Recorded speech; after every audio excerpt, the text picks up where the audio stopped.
buenas tardes. Viernes 5 de marzo del año 2021 es la sesión número 31 del Seminario de Astronomía Prehispánica, patrocinado por la Alcaldía de Iztapalapa, por la primera Alcaldía de Iztapalapa. Para todas las personas que hoy nos siguen, también por Facebook, hoy es un día especial porque los participantes nos van a compartir sus experiencias.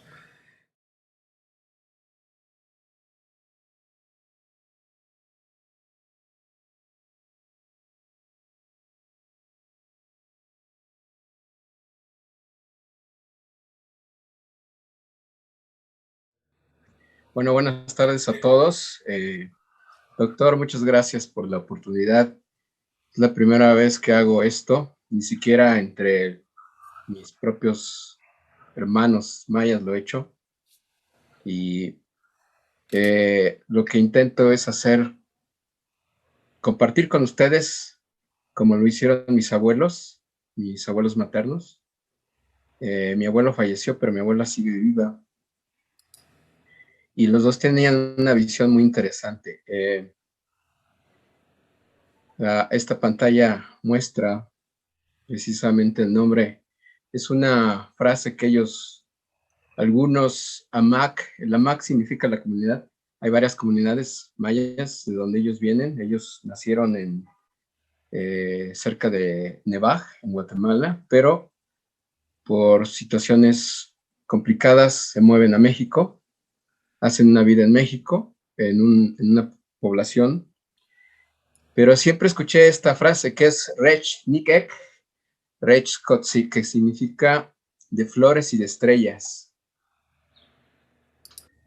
Yo lo traduje porque también quiero hacer la aclaración de que no hablo totalmente el maya quiché, tengo solamente lo básico y los sonidos, y es algo que sí me conflictúa porque voy a hablar por qué necesitamos o por qué yo debería de hablarlo.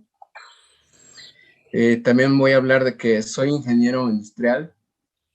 El tomar el curso fue para darle un poquito de norte a las cosas que yo escuché de ellos y que escuché de muchos ancianos, pero no entendía y no los ligué hasta que hoy, compartiendo con todos ustedes, empecé a entender muchas cosas y descubrí algo que después les voy a compartir, que yo pensé que solo eran parte del mito.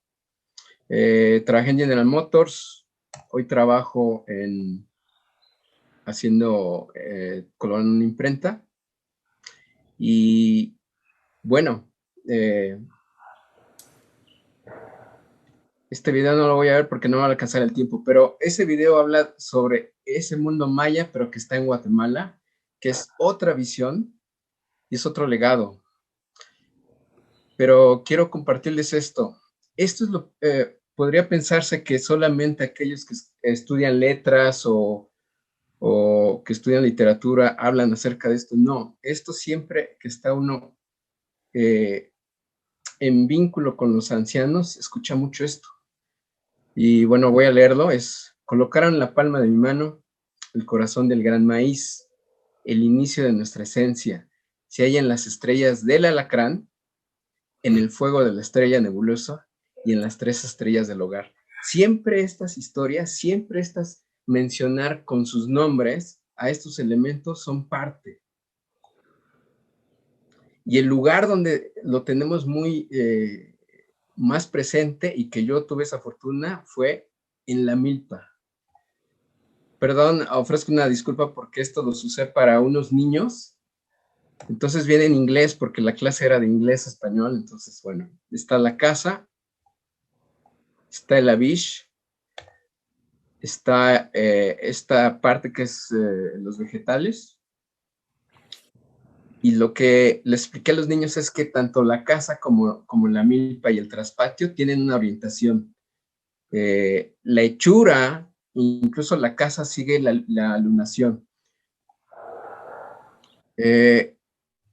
Utilicé esta vez en lo básico porque Stellarium es una herramienta increíble, pero hay que estarle buscando, se necesita el tiempo uno para entender, pero yo lo ubiqué en donde realmente conviví con estas historias, que es Santo Domingo Questé, que es una deformación de Cisteil, que fue un poblado donde hubo ingleses, y luego en este círculo marco que mis abuelos tuvieron esas dos partes, estar dentro de la milpa, pero también el mar. Desafortunadamente, pues no me dará tiempo de mencionar las narrativas del mar.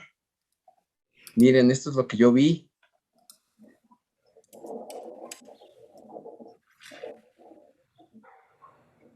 Aquí, por ejemplo, una de las cosas que aprendí con ellos es que los colores, la atmósfera cambia en los diferentes momentos, por ejemplo, los solsticios, los equinoccios, o la canícula, cambia el color del ambiente y ellos lo van marcando con historias.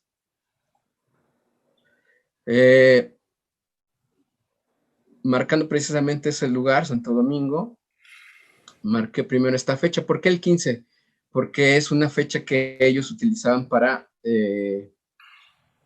se celebra que los venados se les cae las astas en esta época, generalmente, no siempre, y entonces esta vez voy a mencionar cómo ellos utilizaron la observación de la Vía Láctea para hacer esto. Entonces, ellos dicen que la Vía Láctea es como una Y y que se va moviendo y se va pasando de ser, bueno, ellos lo dicen, que de una manera horizontal pasa a una manera vertical. Aquí, con ayuda de los vectores, les muestro cómo tiene una parte bifurcada y la parte que es la parte de abajo.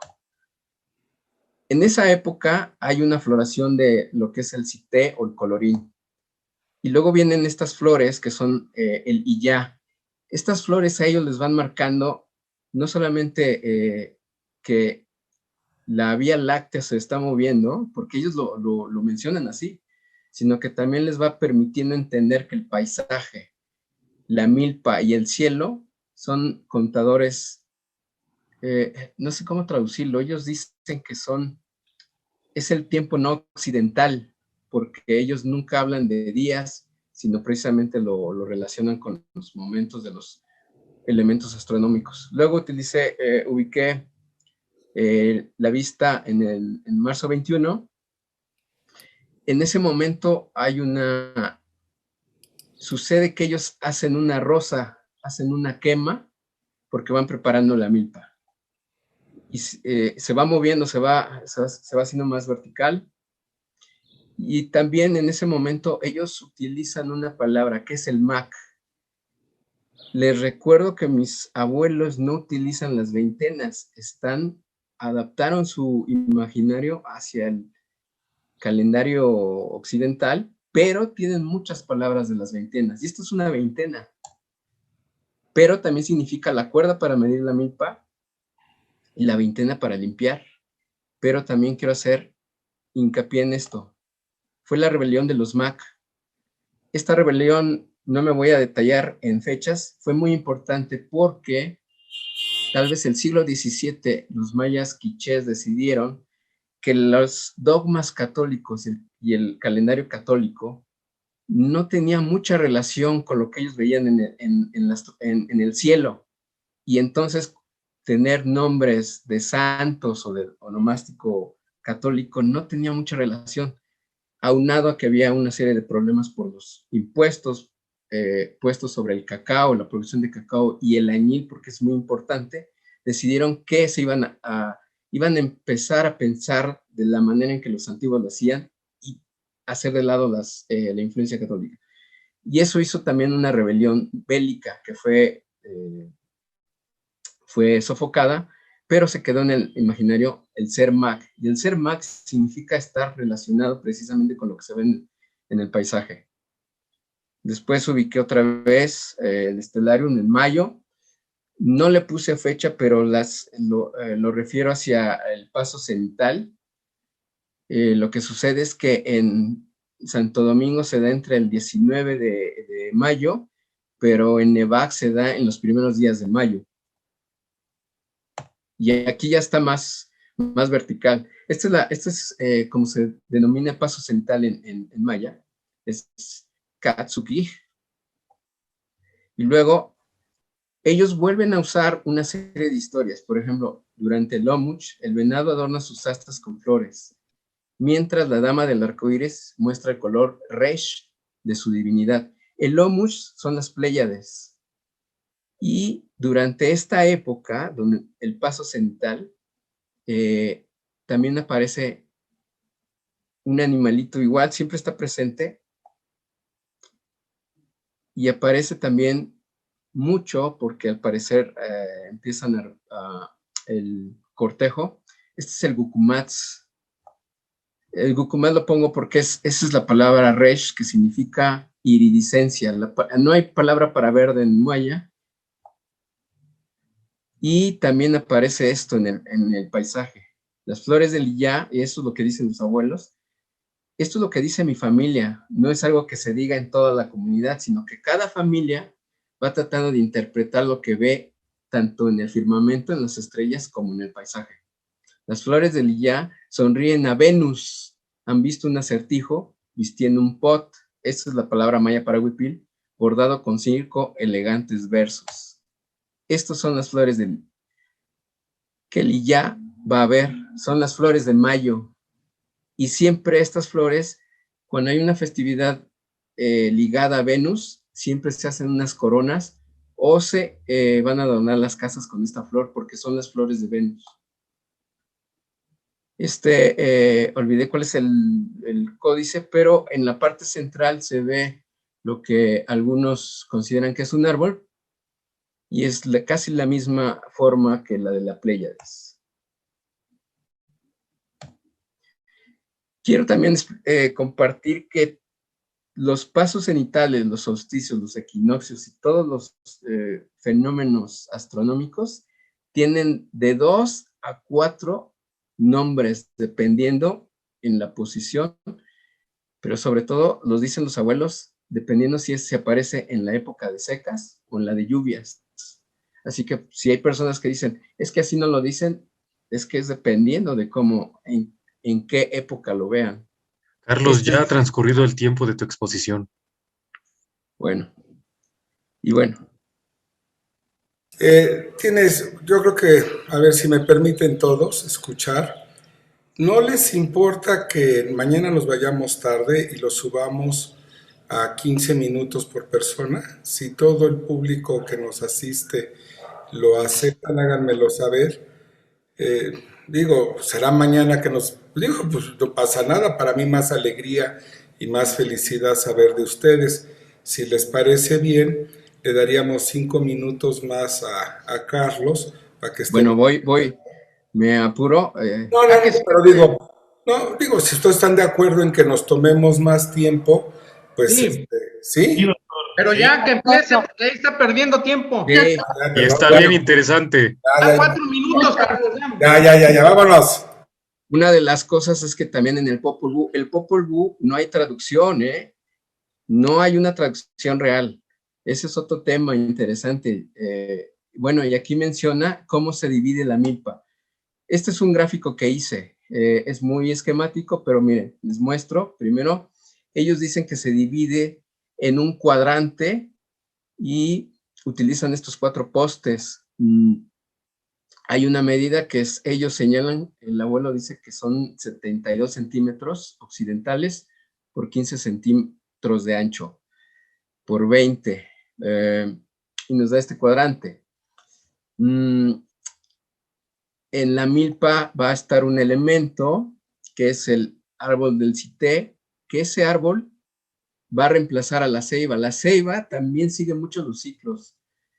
Su floración se da por ejemplo, en marzo, en la época de marzo, lo mismo que el cité.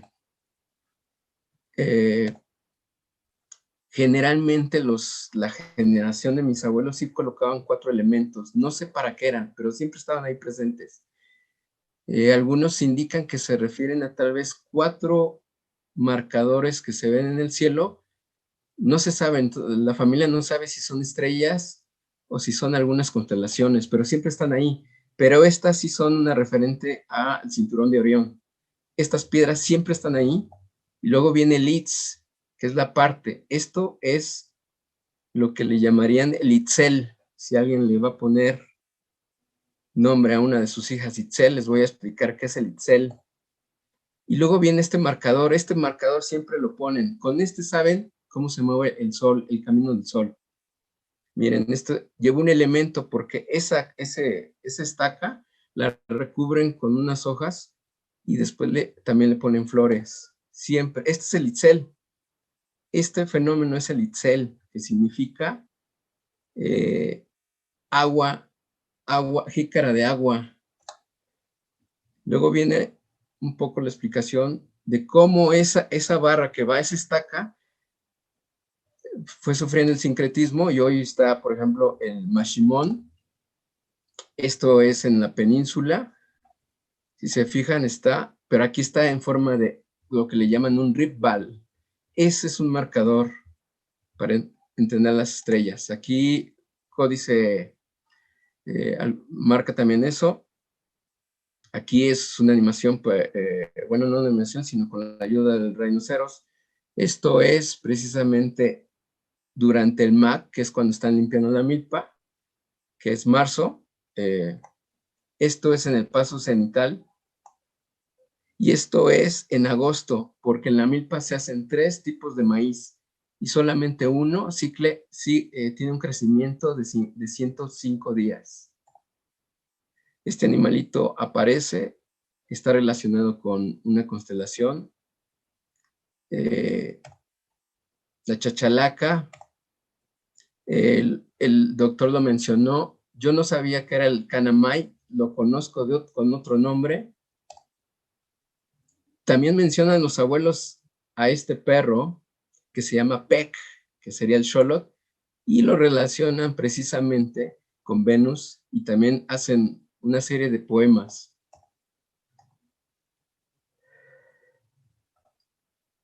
Esto que les muestro es el Barak, pero inicialmente dicen los abuelos que se ha desvirtuado y hoy se dice que es para la adivinación, pero los primeros Barak eran muy pequeños y solo tenían 13 piezas de maíz, 4 de cité y 8 de jade, y era una calculadora, no era una adivinación. Esto ya es la última parte, es los tejidos, que era lo que hoy es lo que yo estoy haciendo, estoy recuperando que sí se hacían bordados o en el telar las mujeres buscaban transmitir lo que veían también en el firmamento. Esto es la Batzbach, que está relacionado con ciertos los solsticios. Este está más completo. Y esta es la manera en que también se utiliza para despedir. Chivekij, Chivesac, como ven, hablan de eso. Siempre los elementos del cielo están presentes. Y les agradezco mucho su atención. Buenas tardes, mi nombre es Bernice Carrillo. Y el día de hoy vamos a presentar una investigación realizada aquí cerca de nuestra localidad. Bueno, comencemos. El nombre de la presentación se llama Hipotética Arqueastronomía del Basamento Las Torres. Dentro de un predio existe una estructura prehispánica de base rectangular, de la cual sabemos sus dimensiones, pero desconocemos su ubicación precisa, así como su orientación, ya que se encuentra cubierta por un montículo de tierra. Este ejercicio estudia sus proporciones según las fuentes, así como la observación hacia el oriente y poniente de la franja ilíaca, ubicado cerca del montículo, para analizar si la orografía pudo funcionar como marcador del tiempo de los locales en aquella época. Nuestro caso de estudio, aquí representado con el icono del sol, se encuentra ubicado en Tultitlán, Estado de México, al norte de la Ciudad de México y al poniente de la Sierra de Guadalupe. Aquí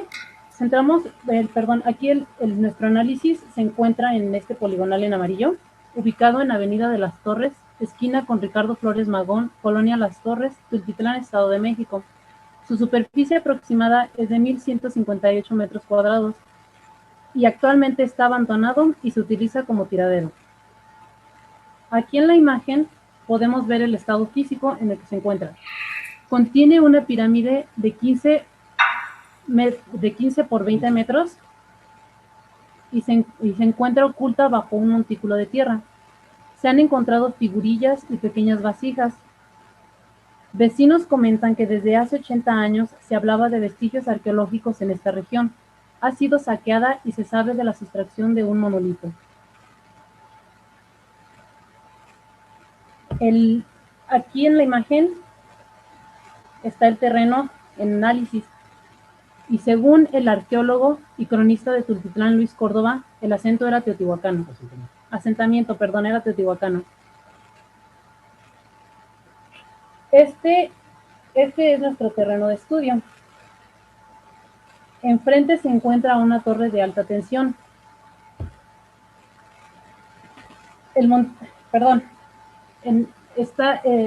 La avenida es una avenida nueva que se acaba de construir, a lo mucho tendrá un mes de construcción. Y como podemos ver aquí en la imagen, se removió tierra del montículo para su construcción. Ok, buenas tardes. Pasemos al análisis. Vamos a centrarnos en el sitio y vamos a analizar nuestra franja ilíaca poniente. Aquí tenemos nuestra franja ilíaca en color amarillo y analizamos primero nuestros solsticios, equinoccios, días de paso cenital, y nos podemos dar cuenta analizando el perfil orográfico que posiblemente lo que fue en el equinoccio, debido a los accidentes del terreno, posiblemente para un ojo entrenado y local, pudo haber servido como marcador. Y vamos, bueno, aquí tenemos un acercamiento que se oculta el sol detrás del cerro llamado Ñango. Nos pasamos a nuestro otro perfil, nuestro perfil oriente. Tenemos nuestros puntos conspicuos, principalmente lo que es el Cerro Córdoba, el Picacho y el Tres Padres. Realizamos el mismo ejercicio, trazamos solsticios, equinoccios, días de paso cenital y analizamos nuestro perfil y vemos que posiblemente con este perfil orográfico, lo que fue en equinoccios pudo haber servido como marcador, como el caso anterior. Ahí tenemos una superposición de imágenes y lo tenemos para el 20 de marzo, 22 de septiembre, y pueden ver que se encuentra, aproximadamente a la mitad de esos montículos. Pero bueno, ¿qué pasa respecto a la calendárica? Analizamos nuestras fechas y vámonos de sur a norte. Tenemos 5 de febrero, 24 de febrero, 1 de marzo, 11 de marzo, 27 de marzo. El sol de regreso, de norte a sur, 15 de septiembre, 2 de octubre, 11 de octubre, 17 de octubre, 5 de noviembre. Pues no nos pintó alguna fecha calendárica, pero nos hace ruido que en este pico, en el Córdoba, que es de mayor prominencia, tenemos el mes de febrero y el mes de noviembre. Siguiendo con nuestro análisis, gracias a una foto de perfil de Google, esto ya es en el sitio, podemos ver las diferencias que hay entre el software, el Viewfinder, y ya la imagen real. Lo que es el Cerro Córdoba, el Viewfinder nos pone la cúspide a la derecha, cuando está a la izquierda. Vemos la forma del Picacho, que no se parece a la realidad, y el Tres Padres no se alcanza a ver. Entonces, vamos a revisar el perfil que tenemos en Google Earth, y pues se asemeja más a la realidad, aunque no pareciera, se asemeja más a la realidad. Viewfinder, la foto, fotografía y Google. Entonces nosotros hicimos el ejercicio en Google, marcando nuestros puntos más altos. Como pueden ver aquí en la imagen 3D, fuimos cuidadosos en ese aspecto.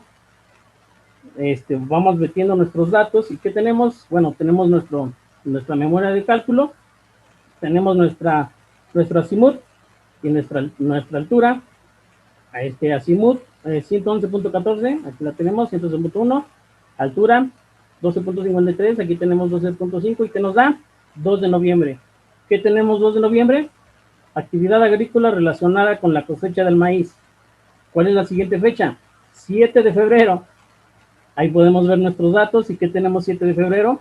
Nemoteni, 5 días adicionales antes del inicio solar mesoamericano. Este último está relacionado con la preparación de la tierra para la siembra del maíz. Hasta este momento del ejercicio no sabíamos que se trataba de un lugar teotihuacano. Durante el transcurso ya fuimos que era un asentamiento teotihuacano y nosotros dijimos, bueno, entonces, ¿qué hay en Teotihuacán? Pues bueno, ya sabemos las fechas, ¿no? La principal que nos hace ruido, pues sería el inicio del año prehispánico, que es 12 de febrero. Para nosotros nos está dando 7. Revisamos un trabajo, el trabajo de Daniel Flores, donde vean salir el sol en la cúspide de lo que es la pirámide del sol. ¿Qué fecha? 24 de febrero. 7 de febrero, perdón. 7 de febrero.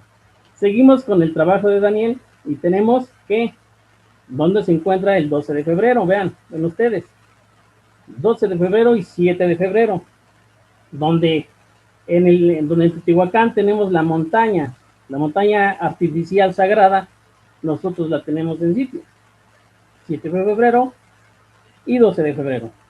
¿Qué pasa con nuestro siguiente punto conspicuo? Lo que es el Picacho. Regresamos a Google, tenemos nuestra memoria de cálculo y nos sale 28 de febrero y 13 de octubre. Pues si son observadores, te das cuenta que en el perfil pues se sale del perfil orográfico. Siguiendo con nuestro análisis y recalcando, Pathfinder pues no se asemeja mucho a lo que es la realidad. Vean los 3 perfiles. Afortunadamente nos cruzamos con la fecha 28 de febrero durante este ejercicio y pues que decidimos ir a sitio. El cálculo, como no sabemos, aquí tenemos nuestra poligonal, nos da una corazonada que se encuentra aquí, pero no sabemos, nosotros centramos, lo hicimos en el centro del terreno. Pathfinder, como no acepta decimales, pues lo redondeó y nos mandó aquí. Todos los cálculos están basados en este punto. Nosotros nos ubicamos para sacar las fotografías donde está la tachuela. Este es el montículo, esta es la torre del que se les habló. Nosotros vamos ahorita a ver hacia el oriente. Ahí tenemos nuestro perfil, este es el Picacho, para esta fecha. Vemos cómo va ascendiendo el sol y se proyecta la sombra. Regresamos a nuestro punto de interés. ¿Y qué tenemos? Va el sol. Y ya se empezó a asomar y como la salida es oblicua, desde ahí nos emocionamos porque pues sí nos iba a dar. Sigue ascendiendo y culmina. Desafortunadamente no pudimos captar la imagen como se debería, pero visualmente nosotros los pudimos constatar de que sí salía en la parte del Picacho. Esto no se menciona porque la metodología, digamos que va bien. Ahí tenemos una imagen del montículo. Olivia Molina, si puede apagar su micrófono, por favor. Olivia Molina, su micrófono, por favor. ¿La puede silenciar, doctor? Permis vuelve a entrar. Rolando, por favor, vuelve a entrar. Silencia todo. Ya está. Adelante, por favor. Por favor, continúen. Continúa, Rolando, discúlpanos. Ok, pues continuamos. Ok, bueno, esta última imagen tenemos la escala humana y el montículo. Ahora vamos a analizar la proporción. ¿Qué nos dice la fuente? Que se trata de... Perdón, escucho con eco. Se trata de una base rectangular de 15 por 20. Vamos a analizar las proporciones, véanlos ustedes. Gráficamente, nuestro lado menor lo dividimos en tercios. Tenemos 3 tercios. Nuestro lado mayor, 4 tercios. Imagínense cualquier cantidad, ese va a ser nuestro lado menor. Lo multiplicamos por 1.33 y ese va a ser nuestro lado mayor.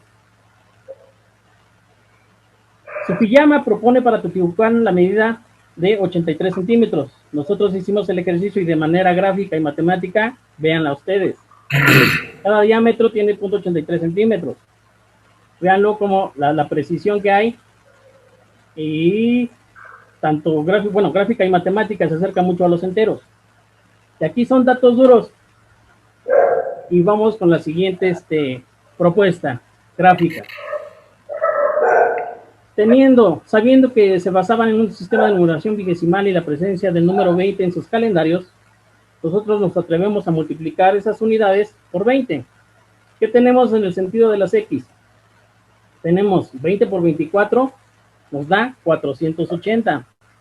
Esos 480 para Aguirre Muñoz representa un ciclo calendárico. Tenemos, y ahorita lo vamos a ver, en el sentido de las 10, tenemos 18 unidades por 20, vean nada más que nos da, 360. El término del año solar es hacia donde nuestro punto de observación se está amarrando, donde inician los días los días sobrantes, ¿no? Veamos, así sencillo de manera gráfica, veámoslo. Si consideramos que cada cuadro representa el año trópico, 365.24, véanlo por favor en la parte inferior. Si interpolamos, luego nos vamos al año solar mesoamericano, considerando decimales, vamos a tener que 360 más 5.24 en cada módulo. Si nos atrevemos a redondear, 360 más 5, 360 más 5, 360 más 5, 360 más 6. Nosotros estamos interpretando que se están amarrando 3 años con los 360, pero tenemos un módulo extra. Ellos saben, si nos multiplicamos el año trópico por 4, nos da 1461 días. 361, 3 módulos de 365 y un módulo de 366.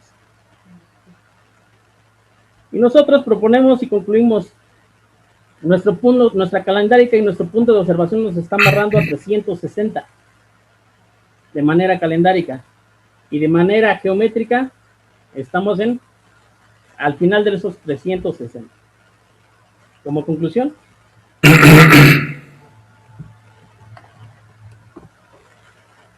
Con la limitante de desconocer el volumen de la estructura prehispánica, no podemos hacer un análisis profundo en cuanto a sus proporciones físicas.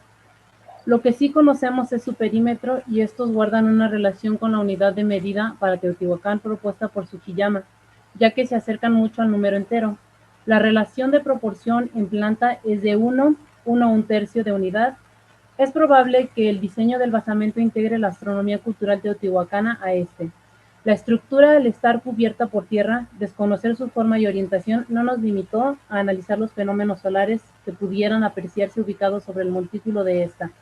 Si bien es necesario medir en campo, podemos observar que el Córdoba es el cerro de mayor presencia visual en el sitio, y al servir como referencia de tiempo para los meses de febrero y noviembre, es muy probable la relación con el ciclo agrícola mesoamericano de siembra y cosecha del maíz, sumando que es un asentamiento teotihuacano y su vínculo con el mes de febrero. También es posible que el horizonte sensible hubiera servido como marcador de equinoccios al oriente y el solsticio de invierno al poniente.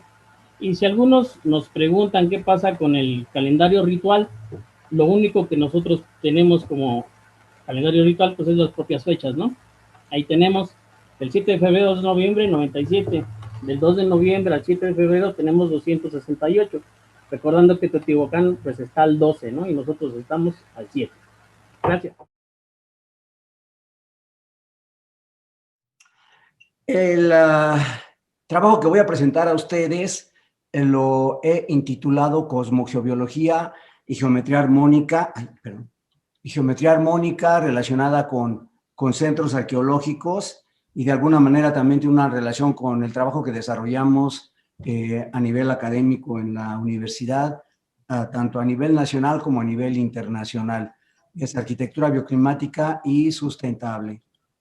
Para esto, bueno, rápidamente quiero mencionar que el antecedente de todo esto lo tenemos en el gran estallido que tuvo lugar hace 15,000 millones de años.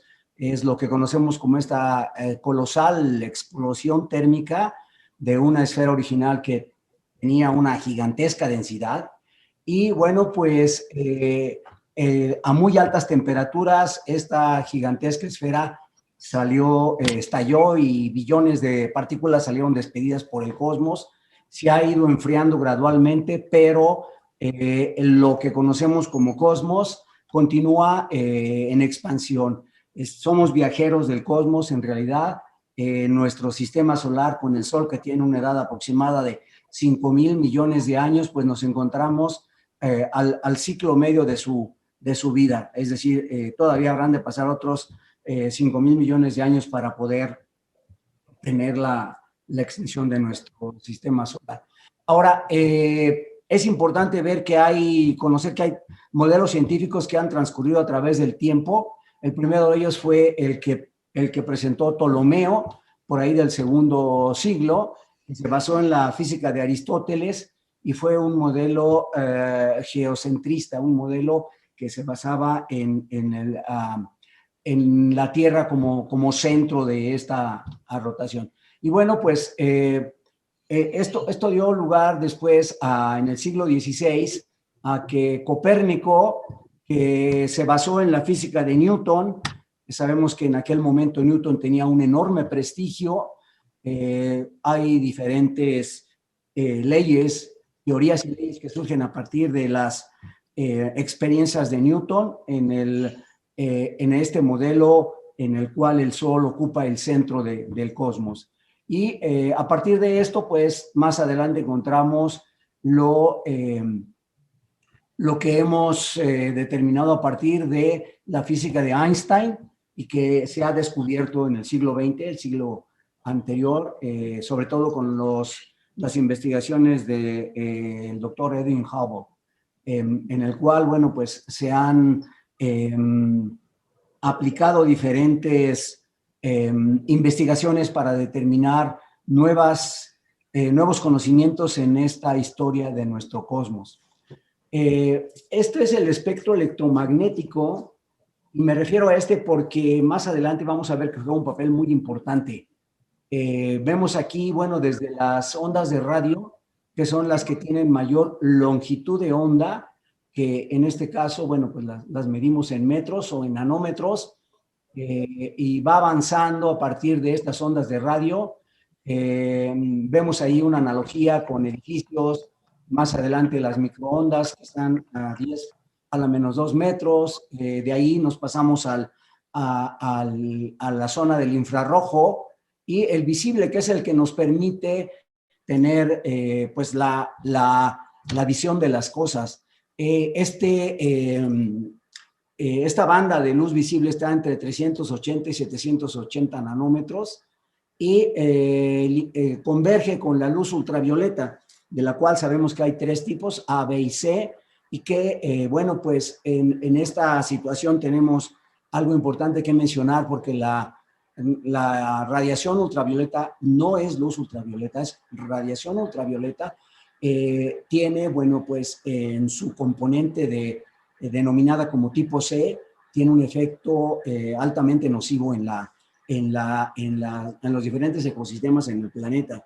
Lo cual, bueno, pues en algunas regiones, sobre todo en el hemisferio sur, se había estado perdiendo parte de la capa de ozono que se ha ido recuperando, afortunadamente, pero que provocaba severos daños en los diferentes ecosistemas, sobre todo, como ya mencioné, en el hemisferio sur, donde había un daño muy severo y la extensión de esta superficie en la estratosfera, entre 40 y 50 kilómetros sobre el nivel del mar, la capa de ozono se debilitó o en algunas partes desapareció totalmente, y de ahí el efecto que alcanzaba una superficie de más de 50 millones de kilómetros cuadrados en la primavera austral, en el hemisferio sur. Y de allí, bueno, la radiación más pequeña son los rayos gamma. Aquí quiero mencionar que en el caso de la radiación infrarroja de tipo C, bueno, pues los recientes descubrimientos se han enfocado a ver cómo se puede aprovechar esta tecnología para sanitizar los espacios, superficies, aire y agua. Y justamente se ha encontrado que una iluminación de tipo de irradiación de tipo C, del orden de 222 nanómetros, es posible eliminar virus, bacterias, sin que provoque daño en los seres humanos. De tal manera que vamos a ver muy pronto pues una mayor presentación de todos estos tipos de tecnologías basados en la radiación ultravioleta tipo C. Bien, rápidamente, bueno, pasamos a geobiología, que esta geobiología, le llamamos también cosmogeobiología, que es una disciplina que se relaciona con las diferentes radiaciones del espectro electromagnético que emergen principalmente del Sol y todo aquello que hay en la Tierra, como son, por ejemplo, las radiaciones provocadas por líneas de alta tensión, incluso de baja tensión, y qué efecto tienen en los seres vivos. Sobre todo, esto está relacionado con la calidad energética y con la vida en diferentes géneros de edificios. Por eso a nosotros como arquitectos nos interesa mucho conocer cuáles son estas diferentes formas de energía y de qué manera podemos evitar afectar a los ocupantes de los edificios con medidas correctivas para evitar daño en los diferentes géneros de edificio. Entonces, hay otra serie de variables que están afectando, muchas de ellas las tenemos en varios lugares, sobre todo aquí en la zona metropolitana del Valle de México. Tenemos, como sabemos, fue una zona lacustre con 5 grandes lagos, y estos 5 grandes lagos, pues, en un momento dado han venido desapareciendo. Tenemos un pequeño vestigio en Xochimilco. Lamentablemente, se perdió esta maravillosa ciudad lacustre que teníamos, pero en el subsuelo quedan muchas zonas, corrientes de agua subterránea, puede ser también una falla geológica, el escape de algún gas o algún mineral, que cuando coinciden con unas líneas que fueron investigadas más adelante, que vamos a ver por varios investigadores, pues ciertamente se encontró que hay al haber una coincidencia de estas líneas Hartmann, que aquí ven ustedes un ejemplo de ellas, con corrientes de agua subterránea, pues se provocaba un efecto que inmediatamente se provoca un efecto que empieza a tener daño en el sistema inmunológico de las personas, sobre todo al permanecer 2 horas o más en un determinado espacio. Como lo vamos a ver aquí, vemos la corriente de agua subterránea, puede ser el escape de algún gas o algún mineral, y si este punto que ven ustedes ahora en mi cursor coincide este vértice con el paso de esta corriente de agua subterránea, algún gas o algún mineral, pues ahí hay afectaciones en la salud de las personas. He tenido oportunidad de realizar innumerables levantamientos geobiológicos y me he percatado con diferentes instrumentos que hemos ido adquiriendo para ir optimizando la medición y dándole la validez científica y tecnológica necesaria. Y pues hemos encontrado justamente la correlación con este tipo de energías nocivas. Lo que les presento aquí a ustedes es un proyecto realmente muy interesante desarrollado por el maestro Rolando Gutiérrez, que justamente en su proyecto de maestría tuvo oportunidad de dirigir su tesis y bueno, hicimos una investigación en un hospital muy cercano. Él había sido el responsable de la obra, lo conocía muy bien, lo conocía a la perfección, y se hizo este levantamiento geobiológico en un nivel donde no había todavía pacientes, pero sí había estaba todo el instrumental, toda la infraestructura. Y bueno, los puntos que ven ustedes ahí en rojo son los puntos que se identificaron como puntos cáncer. Y bueno, pues nos llevamos una sorpresa cuando las personas que nos acompañaron nos indicaron que las personas que se encontraban en niveles inferiores o superiores justamente en estos puntos de geopatógenos de alta nocividad habían entrado al hospital, pero ya no habían salido con vida. Entonces, eso es un proyecto que realizó el arquitecto Rolando, muy, muy interesante. Y bueno, este es el más reciente que tuvimos oportunidad de realizar. Este es en Aguascalientes. Es un terreno de 1 hectárea en donde tuvimos el apoyo de ingenieros topógrafos para hacer el trazo con drones y demás, para hacer el trazo de estas líneas Hartmann, que no lo mencioné, pero llevan su nombre por las investigaciones del doctor, investigaciones en el área de la medicina del doctor Ernst Hartmann, alemán, que en paz descanse, que fue quien reinventó este conocimiento que ya se había encontrado de manera ancestral. Y bueno, ahora para pasar a la sección áurea, lo vamos a relacionar más directamente. Sabemos que diferentes científicos a través de la historia han hecho descubrimientos muy interesantes sobre los números, sobre la matemática. Y varios de ellos, sobre todo Aristóteles, Platón y demás, empezaron a trabajar sobre los conocimientos que legaron los egipcios hace aproximadamente 5 o 6 siglos, en donde se han encontrado evidencias de que las pirámides, muchas de las pirámides en Egipto, tenían este tratamiento desde el punto de vista geométrico y matemático.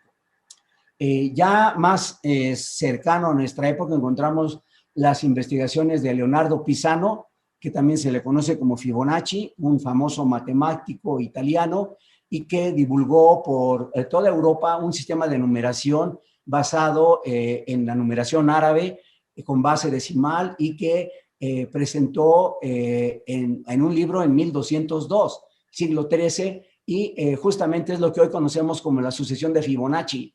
Y esta sucesión de Fibonacci pues nos lleva a determinar lo que hoy conocemos con el nombre de número áureo, o Phi 1.618034, que como arquitectos lo hemos integrado en diferentes proyectos. Aquí vemos un resumen del trazo de sección áurea, cómo podemos aplicar la sección áurea en diferentes géneros de edificios. Y curiosamente, en varios zonas arqueológicas hemos encontrado que esta sección áurea fue la base para el trazo geométrico de estas estructuras, como es el caso de la Acrópolis. Y bueno, pues en la oportunidad que tuvimos de visitar la Acrópolis, nos llevamos los equipos de medición de geobiología y nos encontramos desde la entrada que por alguna razón que hoy desconocemos, estas culturas determinaron, estoy hablando del siglo 25 antes de Jesucristo, bueno, pues encontraron un área extendida en lo que hoy conocemos en cosmogeobiología como una zona neutra, y que es una de las razones por las cuales se siente una percepción muy agradable al estar en esta zona. Lo mismo ocurre en lo que conocemos y que hemos pues visto con gran interés en la pirámide de Kukulcán, toda el área de Chichén Itzá también. Es una sensación agradable que se percibe desde que uno entra a la zona, independientemente de lo que pues hemos aprendido muy bien con las enseñanzas del doctor Montero sobre el fenómeno serpentino de la formación de 7 triángulos isósceles en la balaustrada norte de la pirámide, justamente durante los equinoccios, equinoccio de primavera, 20-21 de marzo, más o menos 3 días, y 20-21 de septiembre, igual más o menos 3 días. Lo mismo, aquí encontramos otra red armónica, que es la que establece las grecas que hay en el área maya. Vemos aquí que es el mismo castillo de Kukulcán, que no solamente su trazo está dentro de las proporciones áureas, sino también las mismas grecas que se forman ahí están con base en esta red armónica. Y bueno, Teotihuacán igual, ahí sí hemos tenido en varias ocasiones la ciudad de los dioses. Desde la misma entrada, llevando estos equipos de medición geobiológica, hemos percibido una sensación extremadamente agradable.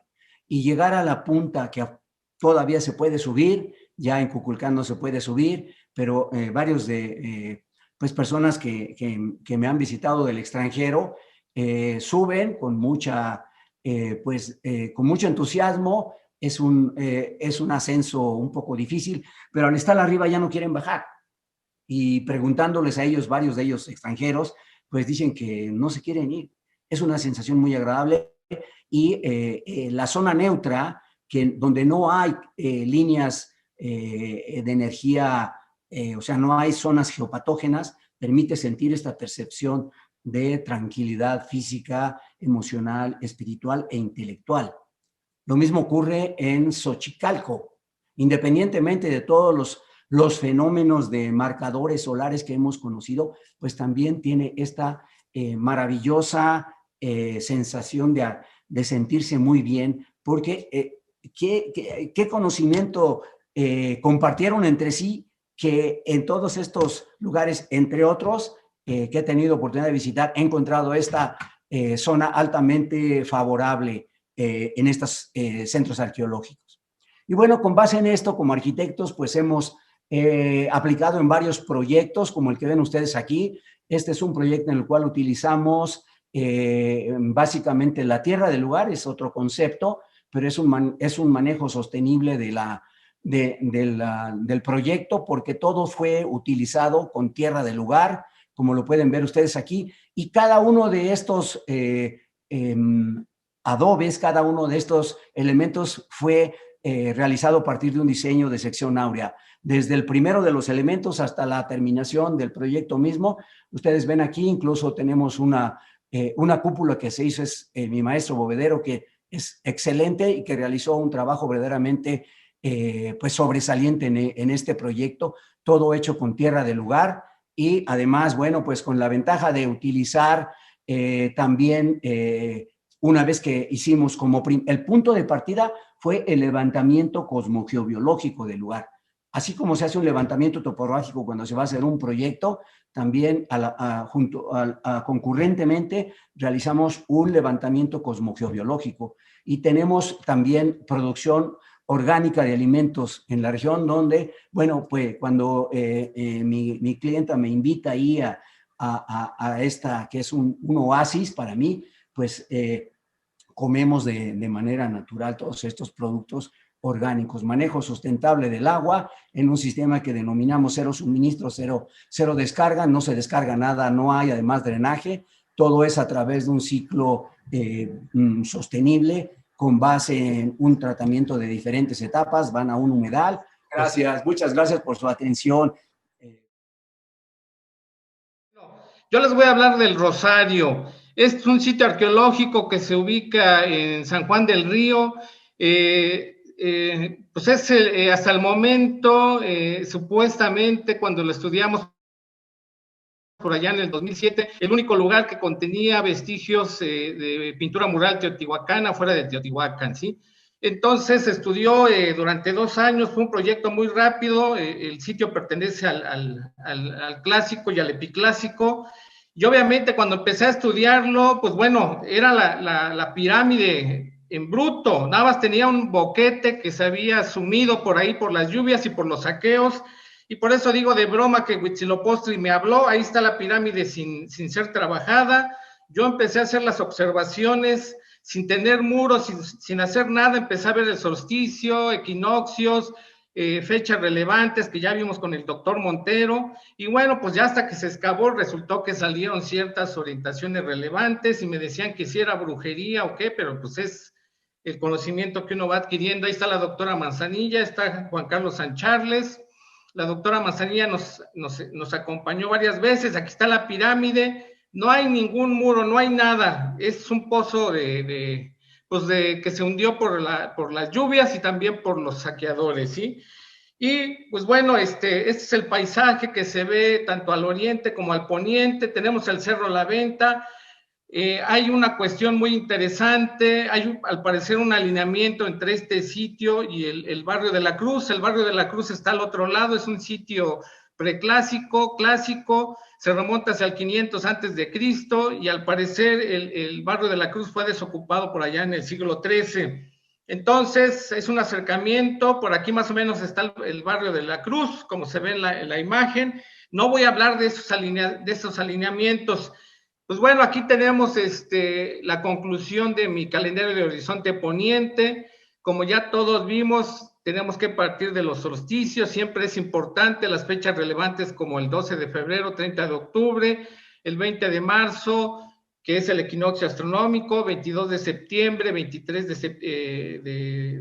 septiembre, que es el otro equinoccio. Tenemos también las fechas importantes del equinoccio mesoamericano, el equinoccio prehispánico que trabajó Ponce de León, 22 de marzo, 21 de septiembre, 30 de marzo, que va a ser el eje de simetría hacia el cual estaba orientado pues las 3 fases constructivas. Esta pirámide tuvo 3 fases. Y bueno, tenemos una serie de fechas relevantes, ¿sí?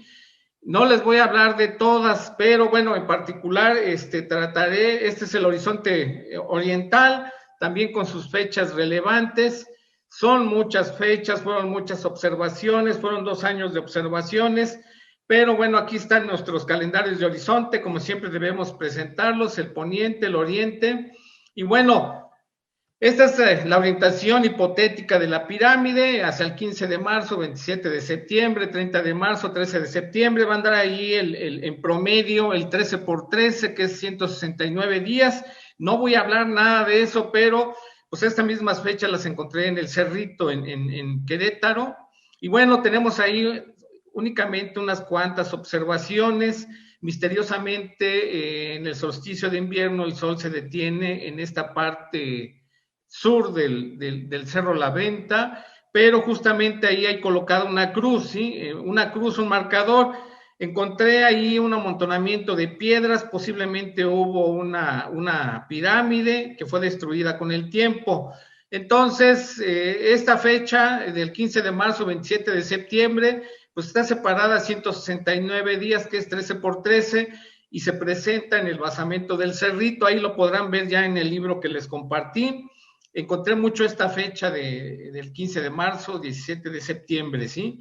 Y bueno, tenemos otra serie de observaciones que hice desde el Cerro Gordo, usando a la pirámide que era por abajo del horizonte verdadero, del horizonte sensible, pero es relevante más o menos su ubicación, ¿sí? Y bueno, tenemos aquí una serie de fechas importantes, el 15 de marzo, 27 de septiembre, que es la orientación real del basamento del Rosario, ya obtenido con teodolito y demás cosas, y les digo, tenemos esta relación del 169. Este es el Cerro Gordo, sirvió también como marcador este Cerro Gordo para el sitio del barrio de la Cruz, o Cerro de la Cruz. Aquí ya están los muros, para irme más rápido.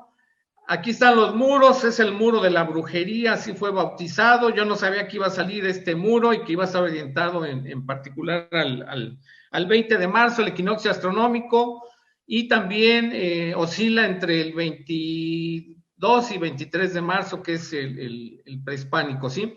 Aquí podemos ver un poquito las alineaciones. Este muro está un poquito movido, que es este muro de acá, pero incide con el 22 de marzo, que es, recuerden que vimos con el doctor Montero, hay 2 fechas o 4 fechas tomando como referencia los solsticios, y el 22 o 23 de marzo, 20 o 21 de septiembre, que van a dividir al año en 4 sectores de 91 días, y vamos a oscilar ahí entre 91, que va a ser múltiplo de 13, y lo mismo el 182 y el 364, perdón, el 360 o 364, perdón, que es múltiplo de 13, me va a dar 28, etcétera. Entonces aquí vemos las orientaciones con los ocasos solares. Yo sigo una metodología parecida a la que usa el doctor Cimbrón, que está aquí presente.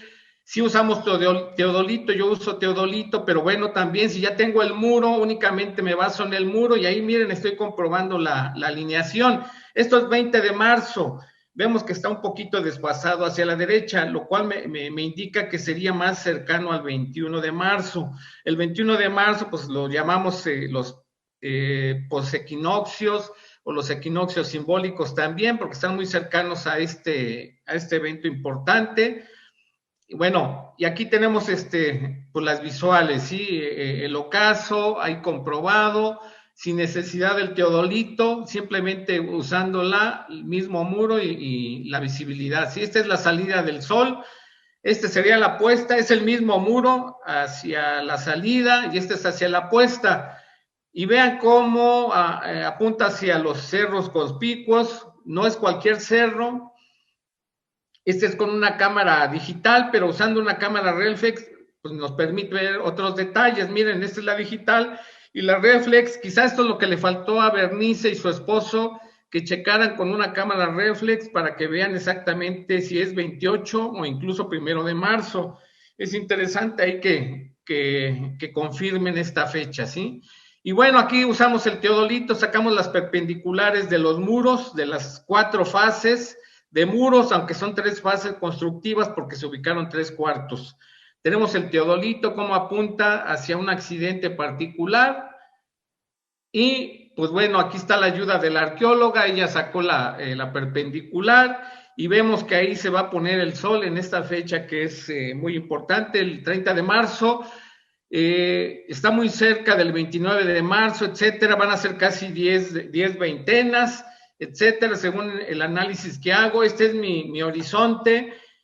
Todos pensaban que si este calendario me lo hizo el doctor Montero, porque se parece mucho a sus diseños, y no, así es como se ve en Querétaro, es pues un horizonte, horizonte muy, muy relevante, se ve muy hermoso, parece que es hecho en computadora, pero así se ve, ¿sí? Y ahí hago todo el análisis de lo que me da esta posición solar del 30 de marzo, 30 de septiembre, y bueno, no me detengo, es para que vean como ejemplo, ¿sí? Cuando se descubrió el cuarto, se encontraron 4 oquedades circulares que se supone eran 4 soportes de troncos que tenían un techo. Se supone que este basamento estaba tapado. Pues bueno, yo me puse a jugar, vean, incluso fue quemado el basamento, luego fue recubierto al estilo teotihuacano, según Linda Manzanilla, son todas las particularidades de los basamentos teotihuacanos que cuando dejan de funcionar son quemados, ¿sí? Ahí están las oquedades de los troncos. Yo coloqué mis troncos artificiales y me siguen apuntando tanto el norte como el sur hacia ese punto del 30 de marzo, ¿sí? Este es un muro muy interesante, con una fecha muy particular, que de hecho yo iba a iniciar tratando esta charla que me pidió el doctor Arturo Montero sobre la familia o el número 78, y bueno, el 3 o 4 de abril nos van a dar una fecha importante. Yo fui el 3 de abril, estaba nublado, pese a que estuvo nublado se vio el ocaso. Aquí para llegar al Rosario únicamente se llega con taxi, las corridas del autobús son muy lentas y bueno, allí está muy raro, ya no es un pueblito, ya es un lugar de cholos, etcétera, y han ocurrido asaltos, atracos y todo, ¿no? Entonces más valía pagar el taxi, le estoy hablando del 2007. Pues bueno, tenemos esta apuesta, se corrige, no con el pin finder, aquí el doctor nos ha enseñado mucho, pero una de las cualidades es demostrarlo, no es nada más sentarse y desde el escritorio, no, aquí está, y bueno, se corrige, se calcula que en realidad es más cercano hacia este cerro el 4 de marzo, y de ahí sacamos este análisis interesante. Bueno, también con los equinoccios, hay una trecena, etcétera, no hablo de esto, se parece mucho a lo que analizó Montero en Cholula, pero hablo particularmente de este 4 de abril y 7 de septiembre. Esto es tan significativo, así como las fechas 30 de abril y 13 de agosto, 30 de octubre y 12 de febrero, me van a descomponer al año en 2 sectores de 105 días y 260. Pues el 4 de abril y el 7 de septiembre van a ser otras 2 fechas en relación a los solsticios que me van a descomponer de manera armónica el año en 2 veces 78 del lado derecho, 78 es múltiplo de 13, es igual a 6 trecenas, de tal forma que del 4 de abril al 7 de septiembre voy a tener 12 trecenas. Y luego, si cuento del 8 de septiembre otra vez hasta el 4 de abril, voy a tener 2 veces 8 trecenas. Entonces, esta familia es de análisis, no voy a hablar, tengo que sentarme a comentar con el doctor Montero esto, porque le sale en Cholula, y esas fechas son de suma importancia. Si yo cuento del 21 de diciembre al 8 de septiembre o 7 de septiembre, tengo 260 días también. Luego vemos ese juego. Entonces, estos son los murales. Todavía ahí no me dejaban tomarle fotos porque pues era propiedad del proyecto y yo no querían que divulgara. Y entonces aquí la arqueóloga, ¿cómo se llama ella? Compañera de la ENA, Fagetti, algo así se llama. No es Antonella Fagetti, pero bueno, ahorita me acuerdo. Esos son los murales. Entonces, obviamente, son cuchillos de pedernal, teotihuacanos. Ustedes saben que por la percusión, esta es la piedra madre de donde se extraían por medio de los golpes. el lasqueo, etcétera, los cuchillos de obsidiana que aparecen en Teotihuacán. Pues lo mismo que hay aquí se proyecta de este lado, o sea, es como un eje pues como simétrico, se proyecta de un lado esto y se proyecta del otro, y así está en las 4 esquinas. Uno de estos murales fue el que se robaron, de hecho arrancaron pedazos, miren, aquí se ven faltantes, se arrancaron esos pedazos y fueron vendidos. Entonces, existe esta noción, de hecho hay un cerro. Este cerro, según dice Sahagún, que cuando los muertos cruzan el Mictlán, hay 2 cerros que están chocando frecuentemente, tiene que cruzarlos la entidad, y posiblemente sean estos 2 cerros, y están echando las lascas, estos cuchillos. Y bueno, eso es un análisis que hago de cómo se ve en relación a los 4 cerros, las 4 esquinas, tomando como referencia el solsticio. La primera trecena es el 9 de diciembre, 52 días 30 de octubre, así vamos haciendo lo que vimos con el doctor Montero en el curso, ¿sí? Y bueno, tenemos fechas, aquí se ve el Cerro Grande de Huimilpan, pues ahí se pone el sol en una fecha de suma importancia que expuso el doctor Montero el 2 de septiembre, y se vuelve a poner ahí el 9 de abril, que es las fechas de Tenochtitlan. Yo estoy en una zona netamente chichimeca. Dentro de mi doctorado me encomendó el doctor Galindo ubicar todos estos lugares y sacarlos de esa noción chichimeca salvaje y darles un carácter mesoamericano por el aspecto calendárico. Pues encontramos estas fechas y no son exclusivas del altiplano, vemos que están en esta zona particular. Y bueno, yo remato, este es el barrio de la Cruz, ya no hablo de esto, remato con esta foto. Estas fotos me las revelaba en parte un camarada que está aquí en el curso. Ay, ¿cómo te llamas? Se me olvidó ahorita por estar exponiendo. Habla, compañero, que te conocí allá en el 89, cuando era yo del grupo de Arturo Mesa y luego abandoné todo eso. Mauricio Pero Orozpe. bueno, Orozpe, él me revelaba esto es de 95, 94, 95, esta apuesta. Vemos que esto es 21, 22, pero en realidad el día exacto es sobre el Cerro Colorado Grande, 23 de marzo. ¿Por qué la expongo? Porque me pidió la doctora Manzanilla que se ubicaba estas fechas. Pues ahí están, no el 23, pero sí el 22 de marzo. Y bueno, estaba contenta, el artículo se publicó, ya no me dio tiempo de compartirlo, mañana lo busco, lo subo y lo comparto sobre el rosario, ¿sí? Con eso termino. Bien, pues muchísimas gracias para dejarme compartir este estudio. Este es un extracto de un estudio que tengo pormenorizado. Aún no lo he publicado, pero pues por falta de tiempo, de no tener mucho más tiempo, esto para una ponencia de unas 2 horas, es de que lo voy a resumir. Este es el respecto a mi propuesta de solución al problema de la fecha de fundación de Tenochtitlan, y pues que amablemente usted me ha dejado ahora compartir y al cual pongo a su consideración, ¿verdad? Bien, el año de fundación de la ciudad de Tenochtitlan ha sido generalmente aceptado, pues como sabemos, para el año Doscali, correspondiente mayormente al año cristiano de 1325. Pero vemos en diferentes textos del siglo XVI que hay otros años mencionados, no solamente se menciona al año Doscali. Esto, en mi opinión, obedece y sugiere que quizá dicha fundación obedece más a un proceso y no precisamente a un único año fundacional en específico. Aquí les he puesto algunos años que se mencionan en las fuentes.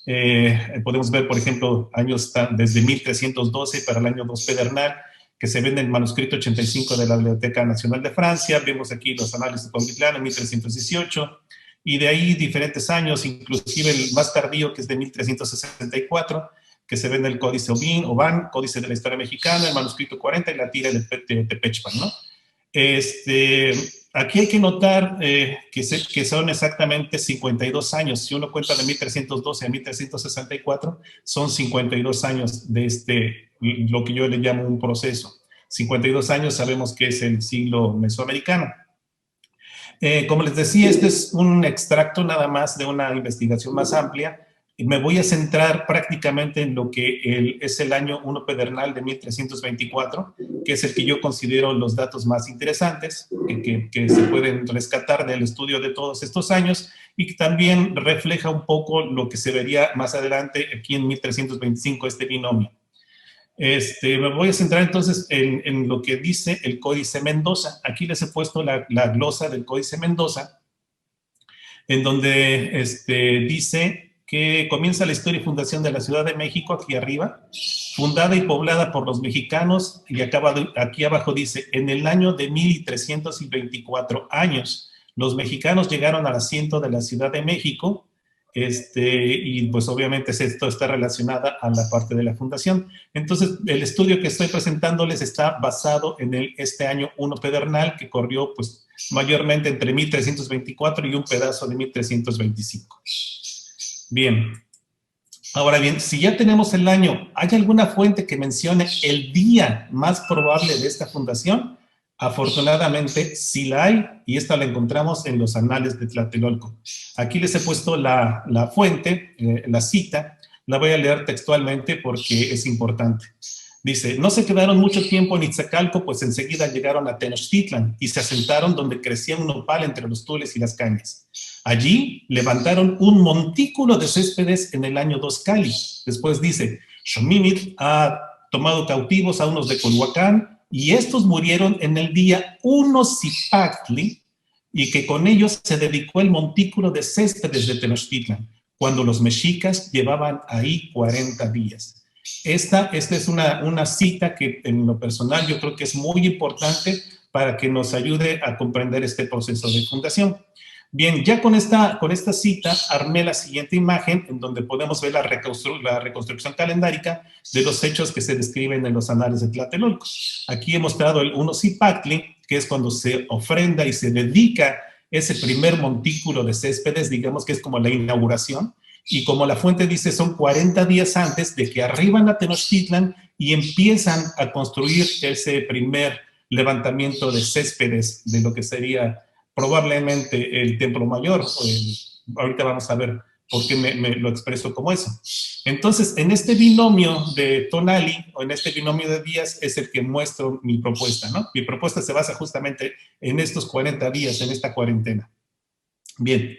Ahora, ya que tenemos esos días, pues vamos a buscar en dónde estaban ubicados esos días, justamente en el año 1 pedernal. Para eso, mi estudio siempre lo baso en la correlación calendárica del doctor Alfonso Caso, en su versión de Nicholson, ¿no? Y utilizo un programa que se llama Aztec Calendar, que está en línea, que es el que maneja la correlación del doctor Caso. Bien, ya con estos datos, entonces voy a mostrarles dónde se encontraba estos días. Esta es una línea de tiempo. Aquí muestro el año, en donde está la casilla verde. Aquí el Tonalpohualli, el día del Tonalpohualli y el ciclo de las veintenas. Aquí entonces vemos el binomio de que este 1 Zipactli y 40 días antes está este 13 Zipactli.